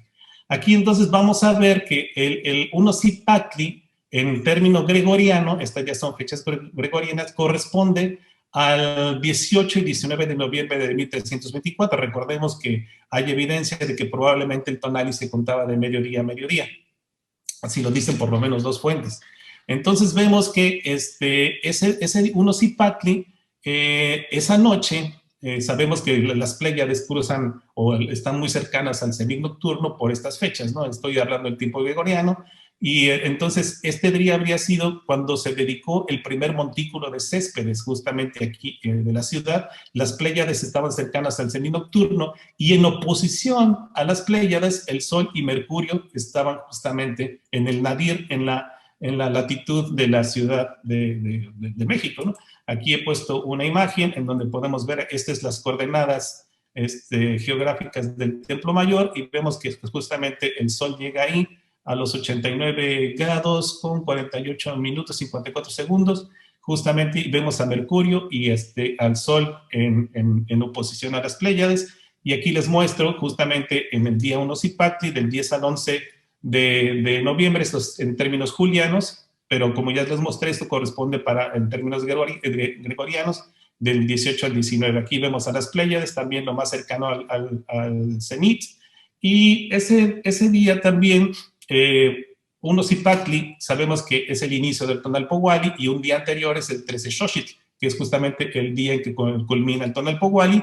Y encontré que justamente en el día anterior a este día Unosipactli, el sol sí alcanza justamente el Nadir en la latitud ahí de la ciudad, de lo que iba a ser la Ciudad de México. Aquí he puesto las coordenadas y entonces voy a regresar a la imagen que estábamos viendo, porque entonces ya vimos aquí para el Unosipactli. Ahora, ¿qué importancia tuvo la fecha anterior? O sea, cuando llegan los mexicas y empiezan la construcción de ese primer montículo de Céspedes, justamente está en este 13 Zipactli, y aquí está la fecha gregoriana, que es el 9 y 10 de octubre de 1324. Sabemos la importancia del 9 de octubre, porque como sabemos, como nos lo ha dejado ver el doctor Montero, corresponde a una de las fechas de alineaciones solares en las primeras etapas del Templo Mayor, en las que sabemos que dividen al año en 5 segmentos de 73 días. Sabemos de las fechas 2 de septiembre, 9 de abril, 9 de octubre y 4 de marzo. Entonces, ese 9 de octubre justamente está aquí. Cuando se inicia la construcción de este primer montículo de Céspedes, habría sido en este día 13 Zipactli, una alineación solar con el Templo Mayor o con el que sería el futuro Templo Mayor. Y aquí viene otra cuestión. Pues ese día 13 Zipactli, en las veintenas, corresponde al día 3 de Xocolhuetzli, de la veintena de Xocolhuetzli. ¿Qué tiene ese día en especial? Pues que es justamente el día central del año. Si ustedes ven, aquí es cuando empieza el año 1 pedernal y aquí es cuando termina el año justamente 1 pedernal con el quinto Nemontemi. Aquí notemos que el quinto Nemontemi también coincidió con una alineación solar con el Templo Mayor para el 9 y el 10 de abril. Recordemos que también el 9 de abril está incluido para el atardecer justamente en estas fechas, ¿no? Entonces vemos que este día, entonces, que habría sido, cuando llegaron a Tenochtitlan, habría sido justamente el día central del año. ¿Qué quiere decir esto? Que es justamente, al ser el año de 365 días y no es divisible en dos de una forma de entregar números sin residuo, entonces existe este día central. Este día son 182 días antes, este día central que corresponde al tercero de Xocolhuetzli y 182 días después. De alguna manera hace simétrica el año. Entonces, ese 13 Zipactli corresponde justamente a esa fecha. Bien, déjenme seguir aquí adelante en la presentación. Si notan, aquí no estoy hablando del paso cenital. Solamente estoy hablando de la relación de las alineaciones arqueoastronómicas y su relación con el Tonalpohualli y con las veintenas, con el ciclo de las veintenas. Una cosa importante aquí es darse cuenta que justamente cuando se hace esta dedicación de primer de Céspedes, el primer montículo de Céspedes, 260 días antes hay otro Unosipactli. Y correspondió también a una alineación solar con el Templo Mayor, el 3 sabemos del 3 al 4 de marzo, que como ya vimos esto, también corresponde a otra de las alineaciones con el Templo Mayor. Entonces vemos cómo el Tonalpohualli y cómo el ciclo de veintenas se relacionan en ese año con las alineaciones arqueoastronómicas de las que usted nos ha hablado. Bien, pero aquí vemos que no está representado el paso cenital. Entonces yo me pregunté, bueno, ¿el paso cenital tuvo alguna importancia en este proceso de fundación? Y entonces me fui a calcularlo. Y aquí encontré que justamente el primer paso cenital de la latitud en Tenochtitlan había ocurrido en términos julianos el 9 de mayo de 1324, que para términos gregorianos es el 17 de mayo actual. Aquí vemos la posición del Sol, que llega a una altitud de 89 grados 57 minutos, prácticamente está en el cenit. Lo calculé y ese es el día que más cercano estaba ahí. Entonces, ya utilizando Stellarium, dije, voy a ver cómo se ve completo, ¿no? Y aquí es donde ya empecé a notarme de que justamente hace año 1 pedernal era muy especial.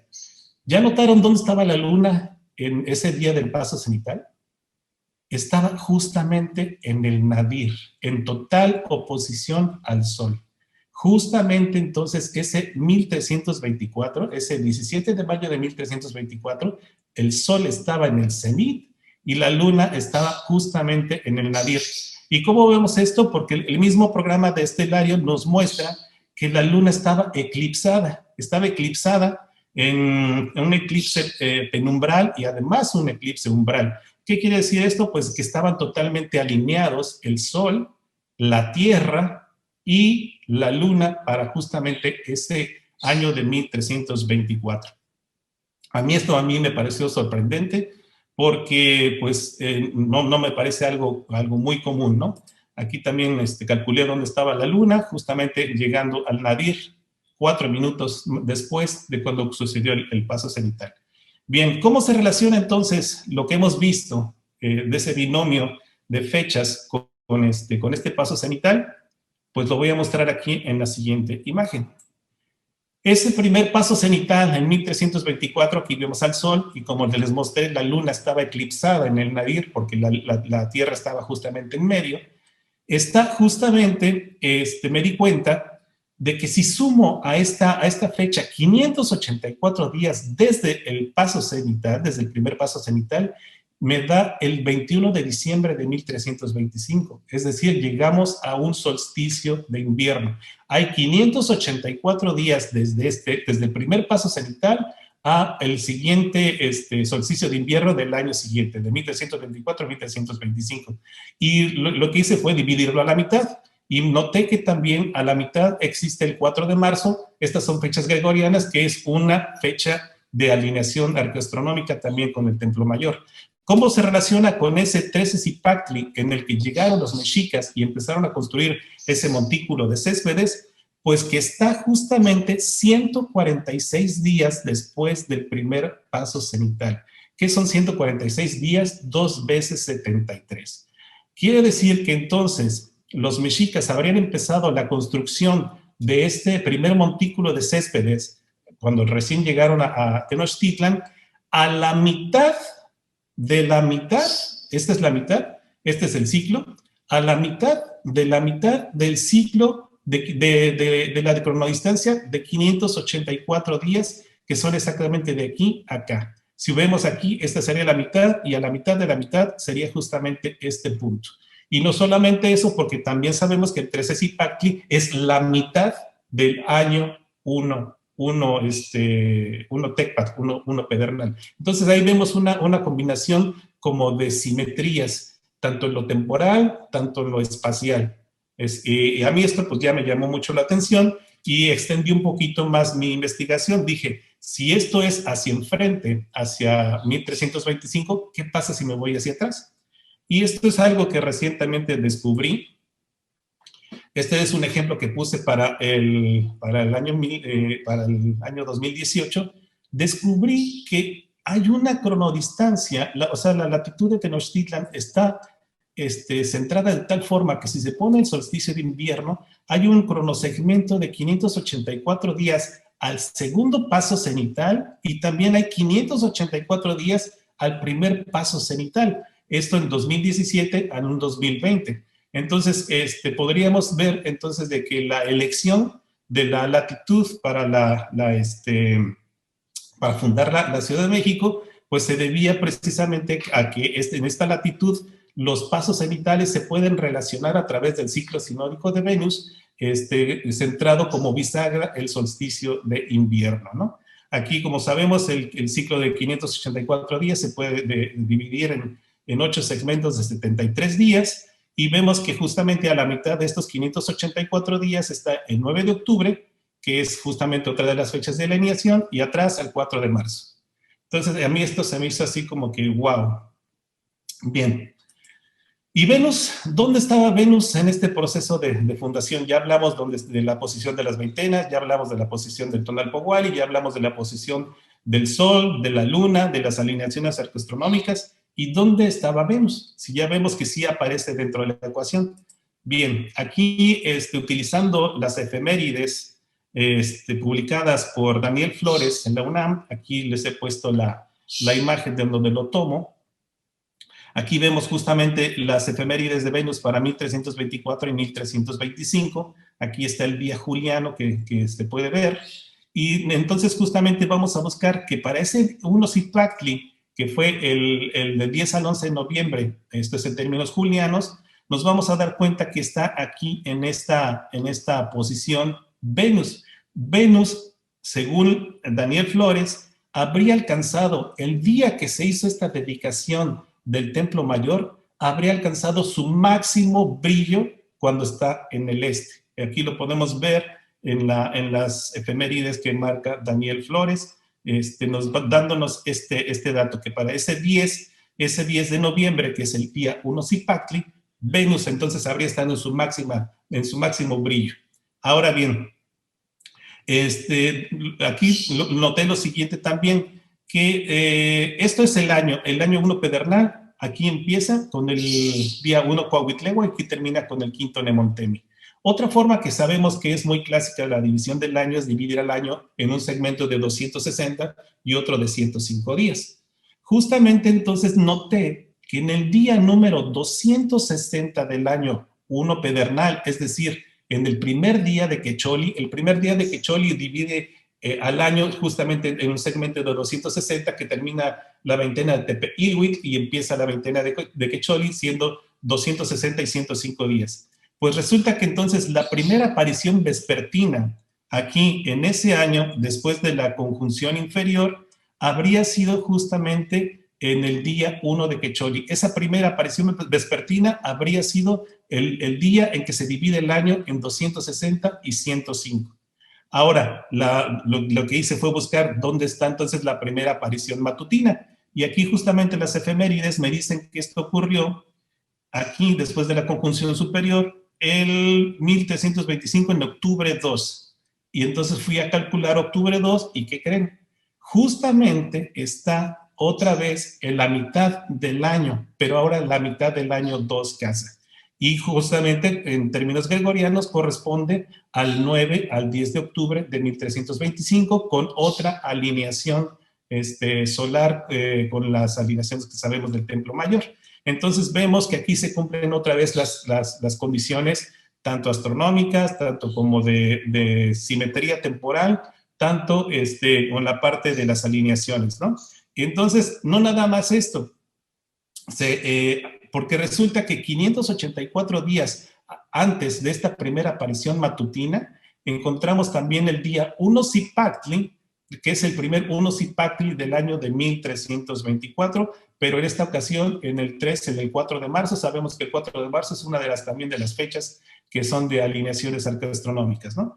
Entonces vemos que todo esto se conjuga para que, por eso es mi propuesta, yo propongo que ese 1 Cipactli es muy importante y que ese binomio con el 13 Cipactli, 40 días antes, tiene muchas aptitudes, muchas, de alguna manera, fechas muy importantes y relevantes arqueastronómicamente hablando, calendáricamente hablando, como para que entonces fuera tomado en cuenta ese año. Ya vimos la excepcional alineación que se tuvo con el Sol y con la Luna, justamente aquí, para ese año de 1324, ¿no? Bueno, pues en mis conclusiones, la cita de los anales de Tlatelolco no debe ser ignorada, pues esta nos da la llave para abrir la cerradura hacia la comprensión de este proceso fundacional, la cual empezó, en mi opinión, desde el levantamiento del primer montículo de céspedes de la ciudad y 40 días después se ofrendarían a los cautivos de Culhuacán como un acto de dedicación de este altar en el Tonali 1 Cipactli. Pues esa es mi propuesta, doctor. Esto se lo pongo a su consideración de todos ustedes. Gracias. Bueno, mi trabajo es sobre las grecas de Mitla. Yo he seguido mucho el trabajo de arqueoastrónomos importantes, por ejemplo, el maestro Jesús Galindo Trejo, pero me he enfocado más justamente en la parte de la gráfica. Entonces les voy a mostrar a ustedes justamente el lugar de Mitla y las variantes de grecas que se encuentran en el lugar. Como ustedes saben, Mitla es impresionante a nivel mundial por los diferentes diseños que se encuentran en la greca, y me interesa entender más allá de la descripción icónica de lo que puede representar realmente la esencia de su diseño. Me voy a basar justamente en el último diseño que ustedes pueden ver en el de hasta abajo, que tiene que ver con un estudio que hizo el doctor Galindo Trejo. Yo me baso al principio para entender desde otro punto de vista el diseño de la greca, justamente en alguna red que soporte el diseño, y entonces sobrepongo sobre el Tonalpohualli la greca. Como pueden ustedes ver, queda perfecto, es decir, es una matriz perfecta, una red perfecta para soportar los 5 escalones y después el gancho. Ahí está ya, muy bien, ahí está ya, muy bien, ya está. La greca sobre el Tonalpohualli. A diferencia de otras interpretaciones que se hace de la greca sobre que es una representación de viento, de olas, es decir, como si fuera un icono, yo lo interpreto como un símbolo, como la conjunción de dos elementos, la espiral y la escalera. Así que trabajando sobre el mismo soporte, lo que hago es repetir la escalera porque queda perfecta esta matriz y encuentro que los escalones son fundamentales para entenderla. Ven ustedes, estos son los signos que quedan en cada escalón, y el que conoce un poco de calendárica sabe que cada uno de estos escalones, es decir, el primero Zipactli, después Ocelot, Mazat, Xochitl, Acatl, son los inicios de las primeras 5 trecenas, las del oriente, y después, por supuesto, vienen las del norte, luego las del poniente, y luego las del sur. Esto lo podemos entender mejor cuando vemos la misma representación de las trecenas en la lámina 56 del Borgia, y vemos entonces que vean ustedes, el número que aparece a los costados es el mismo que tienen los peldaños. Me interesa afianzar esto al principio porque de aquí va a salir justamente el estudio. Ven ustedes, estas serían las primeras 5 trecenas en orden, después vienen las del norte, después vienen las del poniente y finalmente vienen las del sur. Ya con esta información de que cada escalón representa una trecena, entonces yo lo podría comprobar. Por ejemplo, la séptima trecena, aquí como pueden ver ustedes, es Kiawik, la séptima trecena. Justamente en este monumento impresionante, ven ustedes que si damos por hecho que cada escalón es una trecena, entonces cada triángulo de luz podría ser justamente ese efecto.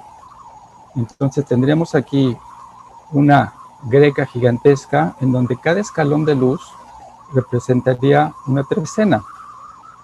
Siendo 7 triángulos de luz, serían 91 días, lo que nos ha explicado el doctor Montero las últimas clases. Y si ponemos nosotros el orden de trecenas, vemos que justamente la séptima trecena es Kiawik. Y al aparecer en los equinoccios, como sabemos, el calendario se divide en 2 partes, y esto va a iniciar justamente el trabajo agrícola, justamente con la bajada de la serpiente y la petición de lluvias, que es justamente la séptima trecena. Ya con esto más o menos comprendido, ven ustedes en los códices, en los diferentes códices, en el Nuttall, en el Vindobonensis, en el Bodleian, las representaciones de observatorios. Fíjense en ustedes que casualmente en muchas de ellas vienen justamente representadas grecas. Ven ustedes diferentes tipos de grecas, en el de Venus, por supuesto, en los otros donde se ven constelaciones, también se ven grecas. Voy a trabajar justamente con la del Códice Bodleian, que se parece justamente a las que les decía. Ven ustedes, son variantes de las grecas, de todas estas he hecho algún trabajo en algún momento, pero me concentro justamente en este diseño. Ven ustedes lo parecido que es este diseño con el que tiene el Códice Bodleian en la representación del observatorio, ¿no? Es decir, aquí nos están diciendo directamente que tiene una importancia no solamente como decoración, como lo hemos visto ahorita, cada escalón sería una trecena y 7 escalones son 91 días. Vamos, hay una relación astronómica. Yo saqué aquí los ángulos, descubrí que dividen el círculo en 20 partes, en 18 partes, que son números importantes que nosotros hemos manejado.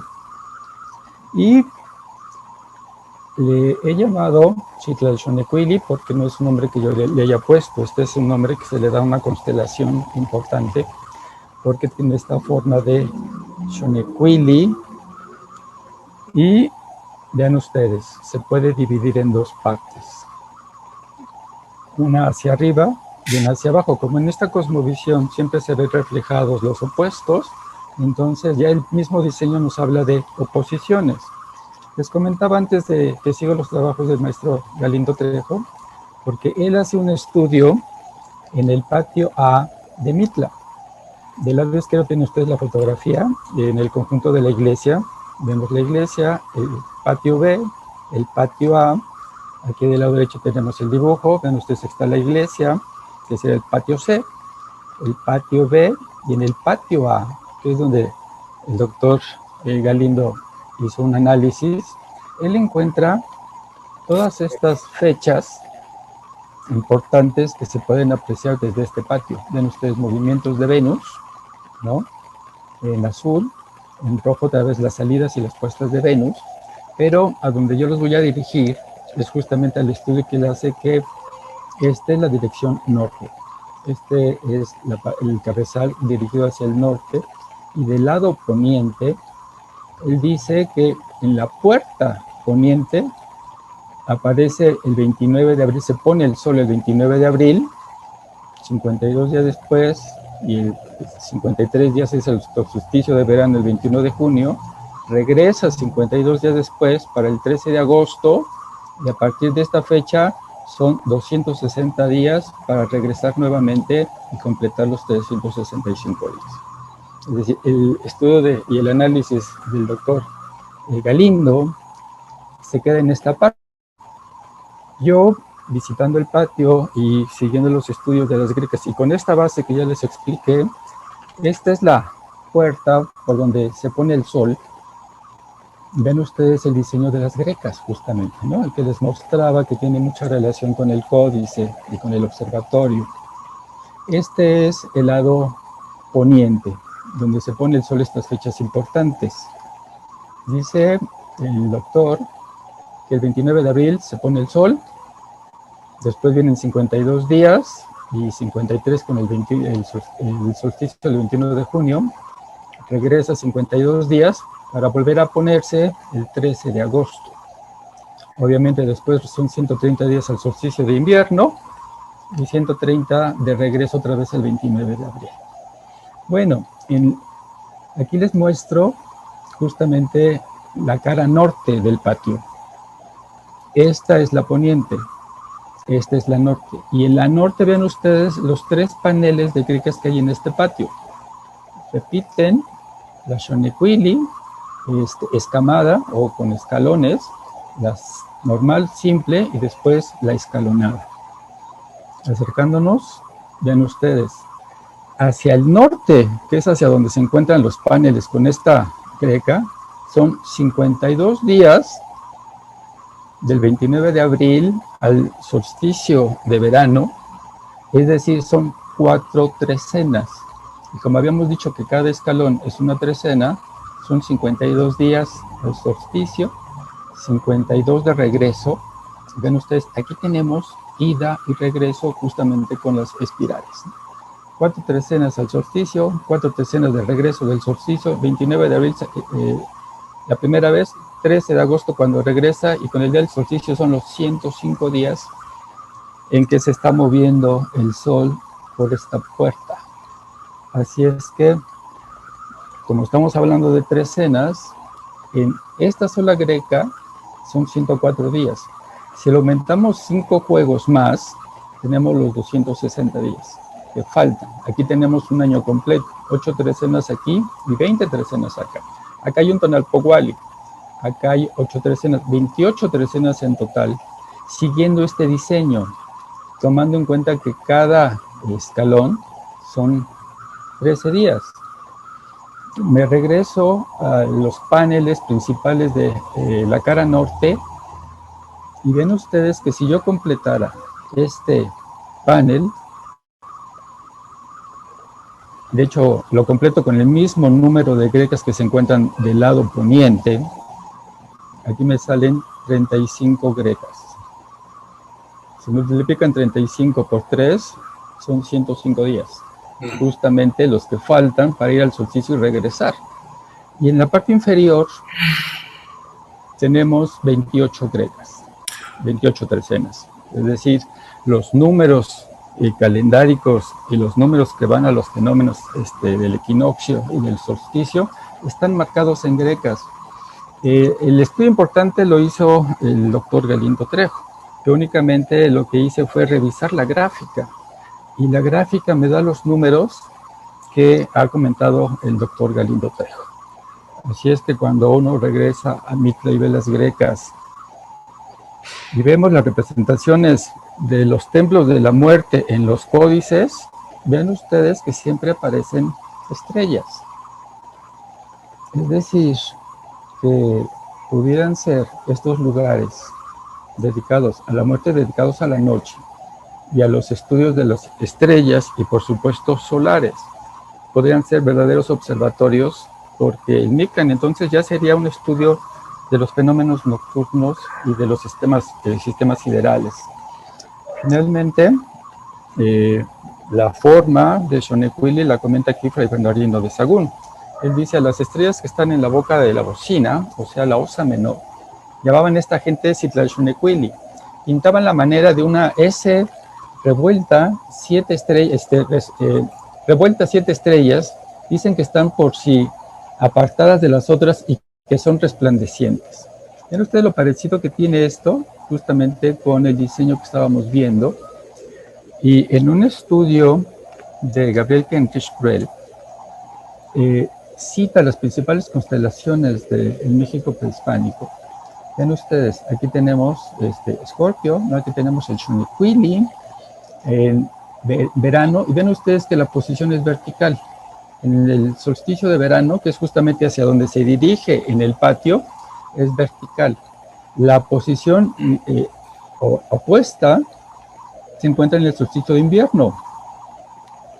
Pero cuando es equinoccios, ven ustedes, se encuentra horizontal. Entonces parece ser que con el diseño que les estoy comentando, están señalando justamente los solsticios de verano y de invierno, que es justamente lo que marca en el patio de Mitla. Esto es básicamente la presentación. Finalmente vean ustedes que las grecas, como aquí las pongo ya, se pueden dividir en varias partes, en varios diseños, desde una sola, en 2, en 4, y una que une 2 puntos, o que las dos se unen en un solo punto, porque fondo y figura son exactamente lo mismo, y esta es la magia del patrón y de la geometría de los diseños en Mitla. Pues eso es todo mi trabajo, doctor. Muchas gracias. Bueno, yo voy a presentar un sitio arqueológico de la Argentina. Aclaro que no es una investigación mía, pero el doctor Montero me autorizó a presentarla igual. Es una investigación que está haciendo el licenciado Gustavo Corrado de la Universidad Nacional de La Plata para su tesis doctoral. Y me pareció importante compartirla con ustedes porque más allá de lo importante que es como investigación, también tiene una trascendencia académica porque va a ser la primera tesis doctoral con tema arqueoastronómico de la Argentina. Aquí lamentablemente no tenemos una arqueoastronomía tan desarrollada como tienen en México, entonces esto va a ser un hito importante para el avance de la arqueoastronomía aquí. Bueno, antes de comenzar a hablar concretamente del sitio El Xincal, tengo que hacer una breve referencia a ciertos aspectos de la ideología inca, porque es un sitio que fue, digamos, dado una nueva forma por los incas. Y ahora les voy a explicar por qué. Bueno, antes que nada, vemos aquí el Tahuantinsuyo, y nosotros nos encontramos aquí en el sur, en la zona de Collasuyu, que toma el norte de Chile y de Argentina, y más o menos el sitio del que voy a hablar estaría aquí donde estoy señalando la última U de Collasuyu. Y lo que nos interesa para analizar el sitio del Xincal son las fechas solares que eran importantes para la ideología inca, que eran ambos solsticios, ambos equinoccios, el paso cenital del Sol, en el cenit, digamos, el paso cenital, perdón, y el paso por el nadir. Entonces, destaco en color los pasos cenitales, tanto de octubre como de febrero, porque van a tener mucha importancia en el sitio que les voy a comentar. También hay que tener en cuenta que el Cusco, más allá de ser la capital del Tahuantinsuyo, el lugar central, era un espacio sagrado, donde se celebraban las principales fiestas que corresponden a los principios andinos de reciprocidad y redistribución. Los incas, a medida que iban conquistando territorios, tomaban poblaciones ya existentes, la mayoría de las veces, y les daban una nueva forma, o sea, las adaptaban a su cosmología, ¿no? A su cosmovisión, perdón. Y estos eran considerados nuevos Cuscos, pero esto no quiere decir que estuvieran replicando exactamente la distribución edilicia del Cusco, sino por el contrario, tomaban lo que ya existía y lo resignificaban, en un intento de jerarquizar estos espacios como parte del proceso de constitución y unificación del Tahuantinsuyo. Los paisajes sagrados estaban compuestos por las huacas. Ese es el nombre que se le da en quechua a los lugares donde se pensaba que habitaban los espíritus de los ancestros y que residían en los lugares más destacados de la geografía, que podían ser cimas de montañas, formaciones rocosas con formas particulares, cuevas, manantiales, confluencias de ríos, etc. Y bueno, estos lugares conformaban este paisaje sagrado. Y los incas tomaban las huacas de las poblaciones que ellos iban conquistando y las, como les dije, las resignificaban. O sea, no era que dejaban de lado las huacas locales para imponer propias, sino que las tomaban y las resignificaban. Y ahora lo vamos a ver un ejemplo claro con el Xincal. Bueno, el Xincal de Quimivil se encuentra en el departamento de Belén, en Catamarca, provincia de Catamarca. Está a unos 4 kilómetros de la ciudad de Londres, que es, junto con Santiago del Estero, las ciudades fundadas por españoles más antiguas de la Argentina. También se encuentra, como dije antes, que era importante para los incas entre dos ríos, en este caso el río Quimivil y el río Hondo. Con anterioridad a la llegada de los incas de 1470 a esta región, esto fue un asentamiento de la cultura Belén, que es una cultura que más o menos del año 850 después de Cristo, y también hay evidencias de una ocupación anterior por la cultura aguada, que es más antigua, ¿no? Del año 500 después de Cristo, que estuvo ahí en las cercanías. Acá en el mapa que muestro, lo que está coloreado en amarillo es la provincia de Catamarca y el punto señala la ubicación del Xincal. Aquí abajo vemos el trópico de Capricornio y que el Xincal se encuentra más al sur. O sea que esto quiere decir que no hay paso cenital del Sol en este lugar. Bueno, esta sería la ubicación de Xincal. Aquí está. Tenemos cerca de la ciudad de Londres, que es una ciudad pequeña, y la ciudad más importante, cabeza de departamento, es la ciudad de Belén. Acá están los ríos, Hondo y Quimivil.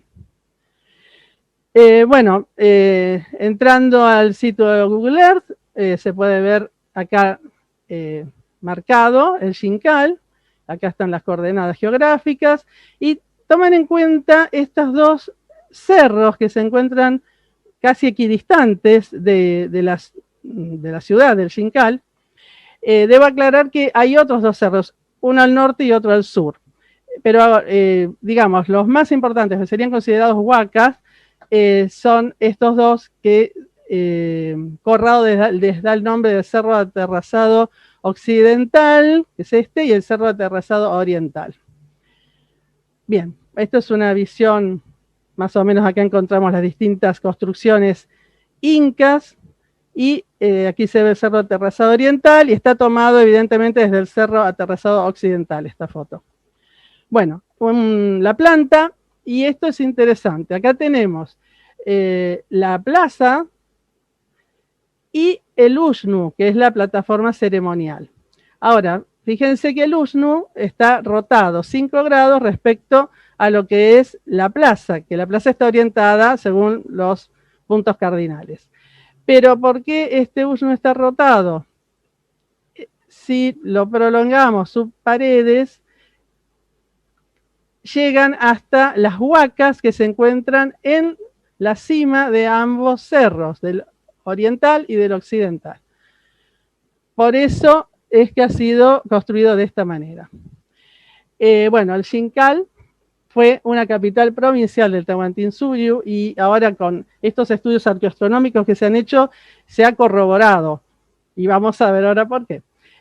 Bueno, estos son los distintos edificios que se encuentran, no voy a ahondar mucho en ellos por temas de tiempo, pero lo importante es que acá en el último punto, esta, al ser una capital provincial, estaba conectada con el Capacñán, que es el camino del Inca, que se encontraba, pasaba, digamos, por las bases del Cerro Norte y del Cerro Aterrazado Occidental, en su sector noroeste. Bueno, aquí vemos una foto del Cerro Aterrazado Oriental, con el Uxnu, que está muy cercano. Fíjense aquí el detalle, estas piedras están colocadas sencillamente para adornar este sitio sagrado. Eso se daba el nombre de vestir la huaca.